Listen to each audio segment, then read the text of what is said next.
This past season was one for the record books at Patrick Henry. Turner Hart.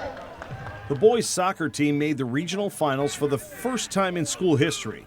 Turner Hart is a senior midfielder and four-year starter who rarely came off the field for any reason. The last half of the season, he played with a broken toe. He literally, after a game, could not practice for 2 days. You know, it's a joy playing with those guys, and being a four-year varsity starter, I haven't had the opportunity to be in the regionals, so being able to do it my senior year and keep playing is a blessing. He probably had his worst statistical season this year, but we're not where we don't get to the region final for the first time in school history without Turner Hart. Hart's toughness and attitude came to personify the Patriots team this year. While he may not have scored as much, many of Patrick Henry's goals went through him in one form or another. This past season, we ran a lot of our corner kick plays to get him open because he knew had a nose for finding the right spot. Hart's ability to find the right spot I'll work it on the bottom. Translates well into his other sporting passion, bass fishing. There's nothing like getting out here and being one with nature. There's nothing like it, you know. Hart began competitively fishing a few years ago and has participated in about 30 tournaments in the past 18 months. There's a technique to it, though. He has finished second in the Virginia High School finals in each of the past 2 years.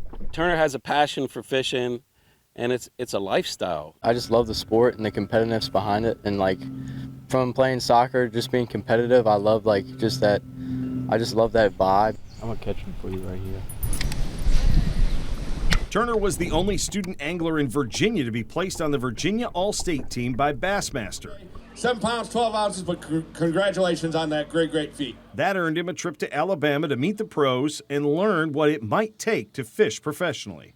I guess I did pretty good. So they kind of looked at it and they gave me a call, and I was shocked they called me. Get to meet the pros, get to go down there, hang out with some people from Bass, make some good connections. It was awesome, you know. The problem was the trip caused him to miss 3 games back at Patrick Henry, in which his team had a win, a loss, and a tie. Okay, let's go.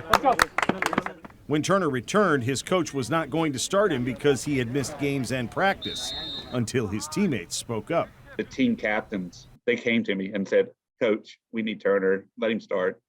We excuse this because we know that's his future." And his future could be very bright. Turner competed in this year's Bassmasters Northern Open, held in Richmond on the James River, and he held his own. He was in 40th place out of 225 boats after day one. So he went to bed after the day one tournament. You know, that's an impressive feat for a 17-year-old kid. So that future includes lots of fishing, but also a degree in business to handle everything he hopes will be coming his way. It didn't take too long, did it? Nope. A small one. You know, I might have, my own brand or something someday, or, start a company up, so that'll be a good thing to have, too, to be able to back up on if it doesn't work out, but I plan to make it work out. I would love to sit, turn on the TV one time to one of these tournaments, and they mention Turner Hart's name, and I can go, yeah, I was proud to coach that guy.